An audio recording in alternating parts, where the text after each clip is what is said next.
Good morning, students. So, beta, after analyzing the paper, what I saw that is total these 12 reactions, naming reactions are coming in the board examination. एक तो बेटा ये आपने सारी reactions learn करनी है. Second thing, if you learn all the reactions, all the preparation, उससे conversions भी आपके हो जाएंगे. 3 marks reactions are coming in the paper. 3 से ज़्यादा भी आ सकती हैं. It can be 6 marks also, naming reactions. 3 marks conversions, 4 to 5 marks identify the following questions.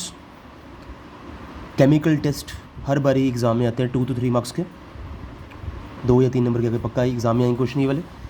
Then the paragraph based questions, that is near about 6 तो minimum आ ही रहे हैं. 9 भी मैक्स टू मैक्स 9 marks के आ सकते हैं आपको. सो कम से कम 18-20 नंबर का पेपर तो इतने से पार्ट में से आ रहा है. Naming reactions, convergence, identify the following, chemical test, and the paragraph based questions. The meaning of paragraph based questions are, जैसे मैंने आपको कल परसों क्वेश्चन डाला था कैनी इज रिएक्शन का, like that questions can be there in the examination. Now coming to some naming reactions, ये आपको मैंने एग्जाम में भी ये क्वेश्चंस मैंने आपको डाले थे. First one is your Rosenmund reaction या रोजेमंड रिडक्शन, जिसमें आपका RCOCl, the name is acetyl chloride or also called as acyl chloride. R can be any group, it can be benzene also, it can be CH3 also. In the presence of palladium barium sulfate, heating भी करनी है और poisoning करना है last में with the क्यूनिलीन. मैंने आपको पहली क्लास में बताया था जब मैंने ये टॉपिक करवाया था आपको कि why we are poison this reaction with the quinoline. ये अगर पॉइजन नहीं करेंगे तो आपकी जो रिएक्शन है वो फर्दर चलती जाएगी और अब कुछ और ही चीज़ बन जाएगी, प्रोडक्ट बन जाएगा. पर हमने इस रिएक्शन को रोकना है, इसको स्टॉप करना है यहाँ पर, इसलिए हम यहाँ पर पॉइजन करते हैं क्यूनिलीन के साथ to get RCHO, that is aldehyde group जो मिलता है, एंड साथ में एसिल गैस बाहर निकलती है. तो ये आपकी सिंपल रिएक्शन थी, Rosenmund reduction. After that very important reaction is benzoin condensation. ये भी एग्जाम में, बोर्ड एग्जाम में देखी गई है कई बार, जिसमें 2 हमने बेंज़ेल्डिहाइड के मॉलिक्यूल्स कंसिडर करने हैं. अब दोनों के पास अल्फ़ा हाइड्रोजन तो है ही है, तो यहाँ से एक हाइड्रोजन यहाँ पर अटैक करेगा और जैसे यहाँ पर अटैक करेगा ये डबल बॉन्ड ब्रेक कर जाएगा और यहाँ पर लग जाएगा आपका H, मतलब कि CH के नीचे OH लग गया. अब रिएक्शन का नाम है बेंजोइन कंडेंसेशन, मतलब कि आपस में रिएक्शन मिल रही है, मीटअप हो रही है. तो आप देख लो C6H5CH के ऊपर OH, then C double bond C6H5 का बनेगा.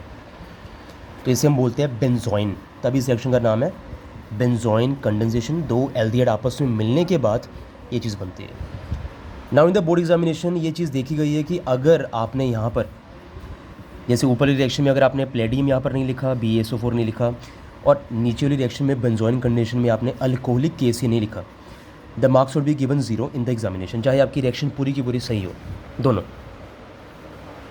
सो after this the next reaction is Perkin reaction. थोड़ी सी डिफ़िकल्ट रिएक्शन है, ध्यान से करना पड़ेगा. C6H5CHO बेंज़ेल्डिहाइड में हम एसिटिक एनहाइड्राइड को यूज़ करते हैं और ज़्यादातर बच्चों को ये फॉर्मूलेज ही याद नहीं रहते हैं. आपको फॉर्मूलेज मेन याद करने पड़ेंगे. मैं पहले फर्स्ट टर्म से आपको बोल रहा हूँ, अपनी स्पीड बढ़ा दो चीज़ों को याद करने की. सिलेबस तो वैसे ही स्पीड में जा रहा है और अपनी स्पीड भी आपको बढ़ानी पड़ेगी सिलेबस करने के लिए, otherwise you will be lag behind the syllabus. तो एसिटिक एनहाइड्राइड का फॉर्मूला याद करना है, बेंज़ेल्डिहाइड का फॉर्मूला याद करना है, C6H5CHO. अगर आपको इस वे से रिएक्शन याद नहीं होती है जो मैंने अभी लिखी है, तो इसको बेंजीन फॉर्म में भी आप रिएक्शन को कर सकते हो. For example like this also you can just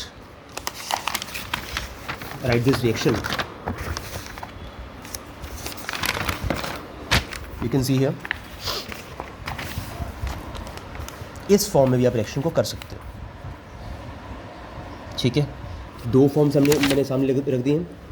ठीक है, ये जो फॉर्म आपका है यहाँ पर बना हुआ, yes, now it's clear. C6H5CHO acetic anhydride डाला, ठीक है ना. एंड सिमिलर रिएक्शन आपकी ये वाली है. आई थिंक इसको याद करना ज़्यादा इजी होगा आपके लिए.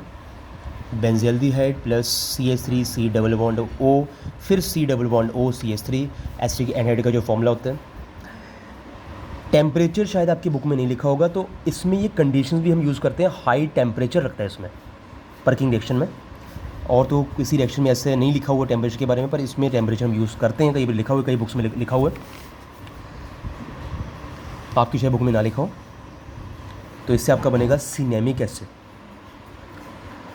अब ये जो कुछ आप देख पा रहे हैं, मैंने यहाँ पर कुछ पॉइंट्स इंक्लूड किए हैं, extra points.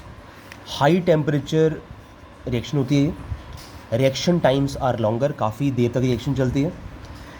Acetic anhydride is not available easily, ये जो आप पॉइंट देख रहे हो, लैब्स में एसिटिक एनहाइड्राइड नहीं मिलता है इतना जल्दी, जिससे आपकी जो रिएक्शन है वो पॉसिबल नहीं होगी बनना, बिकॉज इसको लेके आने के लिए भी नारकोटिक से परमिशन लेनी पड़ेगी, because it is very very highly poisonous also, dangerous also. तो डेंजरस होने के कारण ही एसिटिक एनहाइड्राइड जो है वो कम मिलता है, तो इससे आपका बनेगा सिनेमिक एसिड। तो अभी तक आपको मैंने आज इस वीडियो में बताया कि कैसे कैसे क्वेश्चन एग्जाम में आते हैं, कौन सी नेमिंग रिएक्शन एग्जाम में आई हैं, कन्वर्जेंस वगैरह भी एग्जाम में काफ़ी पूछते हैं। तो आने वाली वीडियोज़ में आपको यही रिएक्शंस या और भी इंपॉर्टेंट क्वेश्चन देखने को मिलेंगे, जो कि बोर्ड एग्ज़ाम में पूछे जा चुके हैं या जा सकते हैं दोबारा से। सो बेटा keep on learning the chapter. और टेस्ट भी आपका 3 तारीख को हेलो एल्केन्स और एरीन्स का कल लगेगी आपकी online class. So keep on studying बेटा।